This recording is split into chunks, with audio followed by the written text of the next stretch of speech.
Excited about the new week. Looking forward to the matchup with Baylor. A lot of connections with our staff and their staff. Obviously, recently losing Jeff Grimes and Eric Mateos to Baylor. Excited to see them. They're guys that we still care about and love. Um, Want to see them have success, except for this week. But been fun to watch them and the program have the success that they're having right now. And uh, I respect Dave Aranda a lot. I've known him throughout my coaching career, seen him and been involved with talking ball with him, and we've been able to share a lot of ideas and philosophies in coaching, and excited to see him as head coach, and excited to see the matchup that we have with an opponent that we're going into this conference, and so I'm looking forward to being out in Waco and seeing their fan base and having a lot of fun.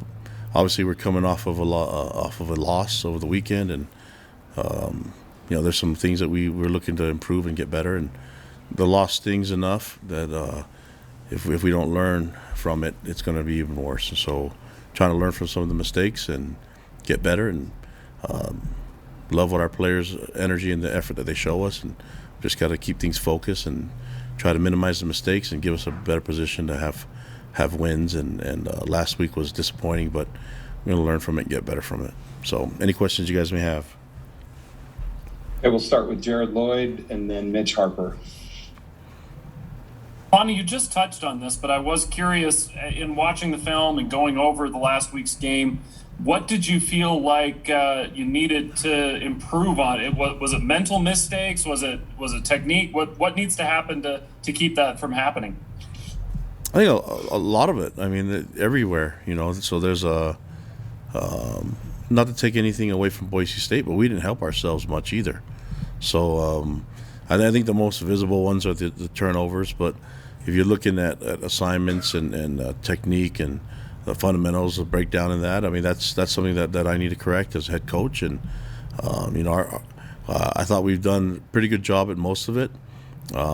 Had some issues with technique, and we'll get those fixed. And we just need to get our guys back on track, and it's humbling, and it's a good opportunity for us to focus a little bit more. And this is good for us to focus completely on this week and get ready for Baylor. That's going to be the key: learning from the mistakes and making sure that that stuff doesn't happen again. The other thing I was curious about, A-Rod mentioned it during the Coordinator's Corners show, but the challenge of facing Grimy, because he knows so well what the offense does and what type of play calls you might run and things like that. Talk about dealing with that particular challenge of facing Grimy and Eric again. Well, I think the most important thing is for us to focus on the situation, the issues, the mistakes that we made as a team and as position groups and as individual players. That's going to be the first focus, is for us to learn from it. The second thing is to scout our opponents and know what we see on film, and I've been really impressed with the things I'm seeing from what Grimes done there. I mean, Grimey's a good coach, and we've been very fortunate to have him here for 3 years, and to have Mateos here for a couple of years as well. So they're going to be great coaches there, just like they're doing already. They have an impact on their team already in their program, just like they did here. And so I think we're just familiar with each other. They know our personnel. They know our scheme, but that's college football. That happens, and we just got to prepare. But I'm really more focused on what we need to do as a team. Focus on our issues first, and then we know that there's some. We know that they know a little bit about our program and our personnel, but that's all right. That doesn't really mean anything if we don't fix the problems that happened from last Saturday. Kalani, Caleb Christensen isn't listed on the depth chart. Is his injury season-ending? No, it's not season-ending. It's just a little bit longer to come back from. And so if we know that they're out for the week, then they won't be listed that week.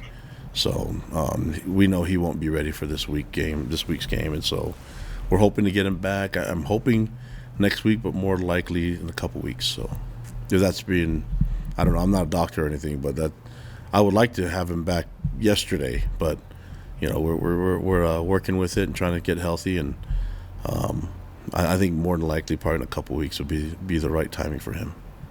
And one of Baylor's top defensive players is Siaki Ika. I remember you and your staff were the first program to offer him back in 2016 when he was a young kid. What did you see in him back then, and maybe the relationships that you've had with him and his family over the years?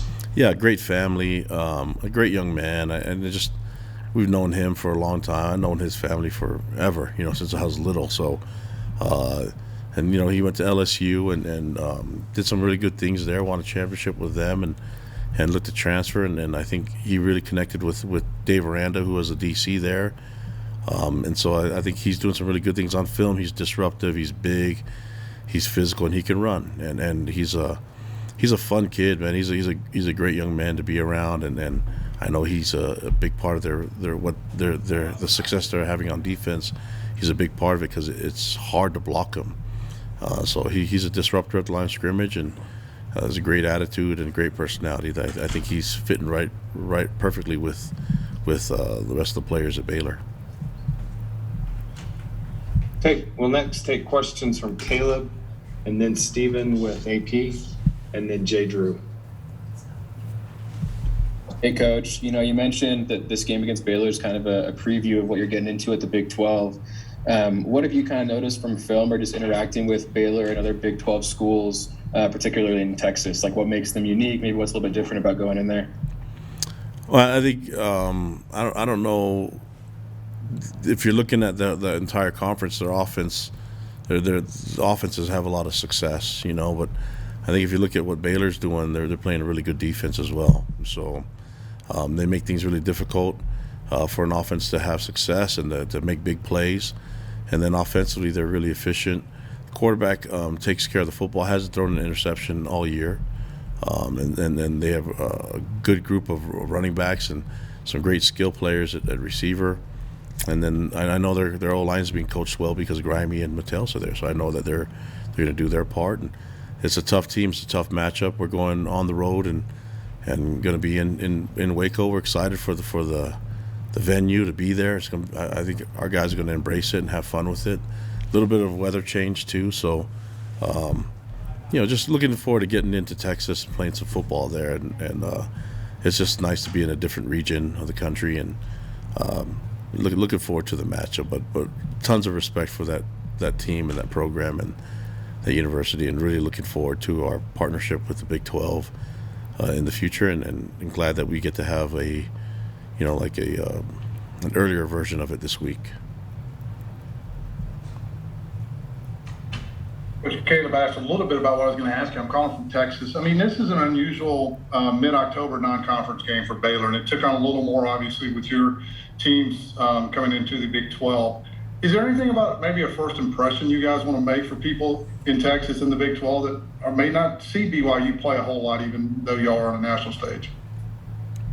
I don't know if I'm really worried about trying to make an impression. I'm just trying to make sure our guys are playing fundamentally sound football. We're a much better team when we can limit our mistakes and not shoot ourselves in the foot, as some people say it. But we're going to come in there. We're excited to play the game. We're really looking forward to the matchup, and I think we bring a unique brand of football, but we're going to have a lot of fun playing with sportsmanship in class and embracing the opportunity to be in there in front of that fan base. And we have a lot of friends that are on that coaching staff, so it's going to be a fun day. And I think for our guys, they're looking forward to the change in scenery a little bit, and we're going to have some fun with it, man. I know there'll be some different food to try out too, so I'm always about that. So our guys are going to embrace every opportunity we can of being out in Texas and being in that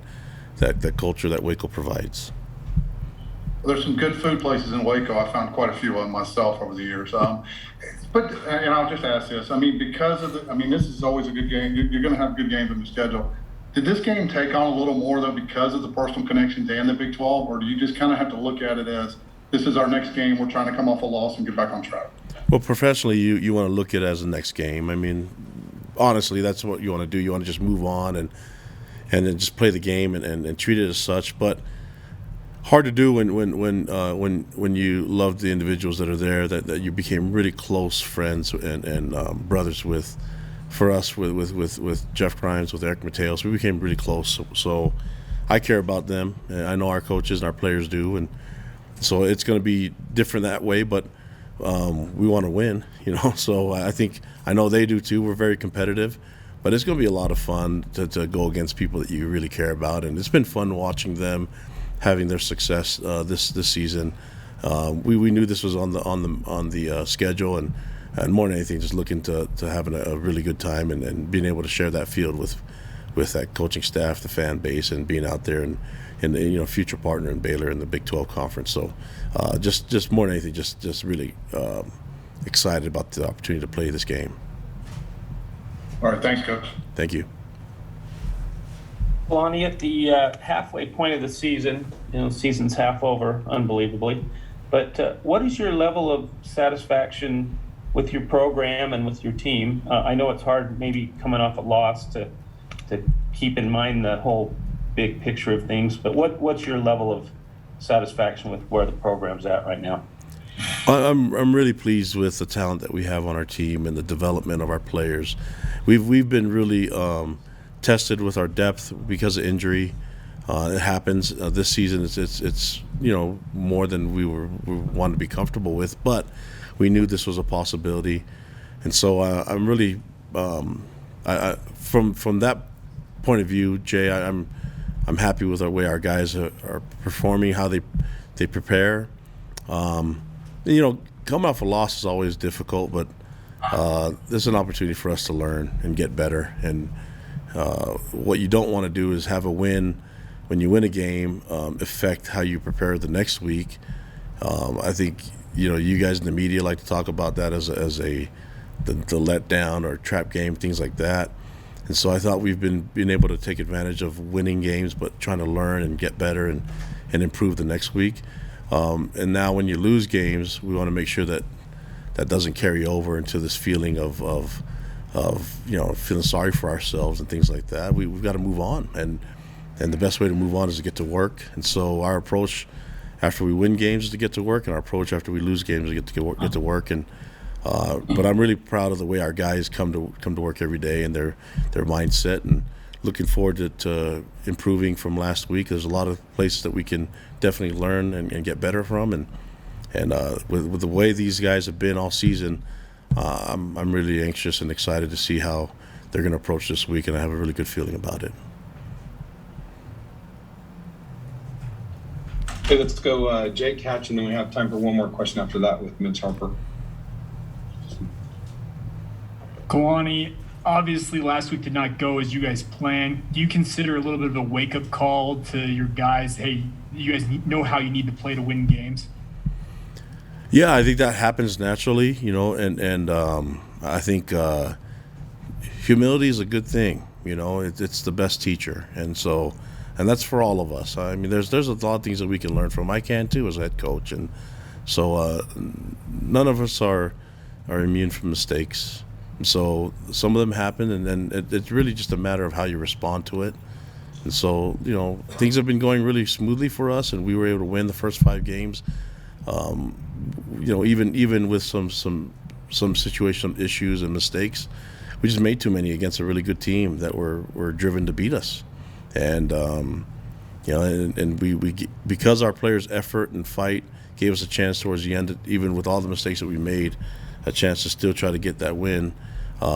Let's just not put ourselves in that position again. And sometimes the best teacher is experience, and you never want to lose. But when we do and we fail, I'm going to make sure that as a coach and as a program that we learn from it and make sure that we can maximize our opportunities to get better. Just a quick thought from you on how you thought Jaron performed, having rewatched the film from the Boise State game. Yeah, I thought he made some good decisions. I mean, that last throw, I think he was just trying to create too much, and I looking at it, he protected the ball all up until that one moment, and I still believe in him. I know that we'll kind of have to see how it works again and what our game plan will be this week, but. He's a really good player.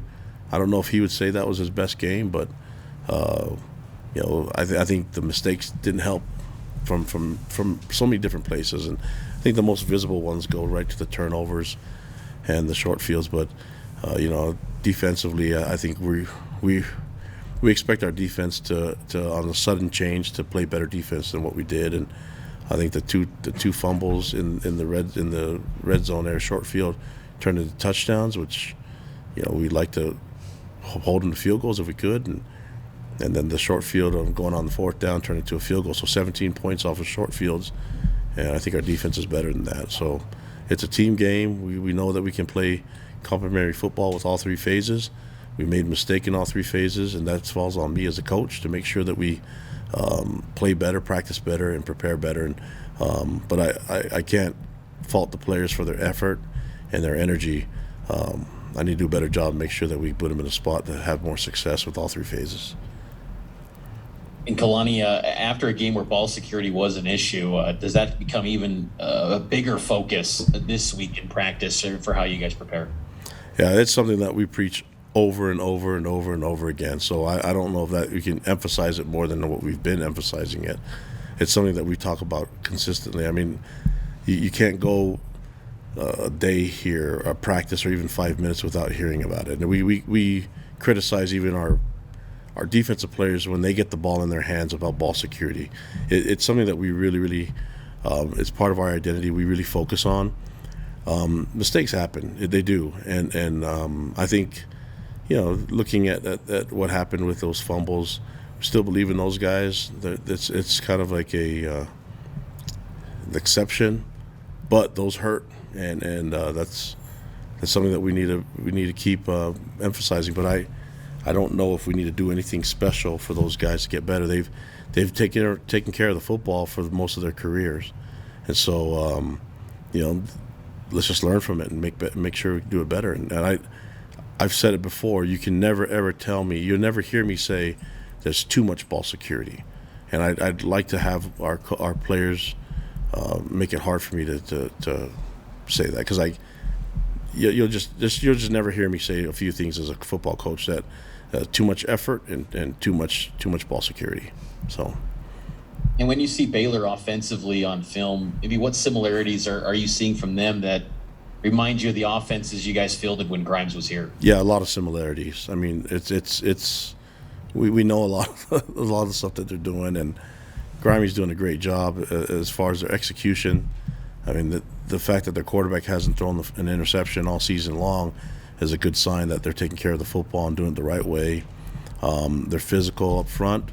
Very, very similar. We were familiar with what they're doing offensively, their identity offensively, and it's going to be a good matchup for us. And we're just looking forward to that game.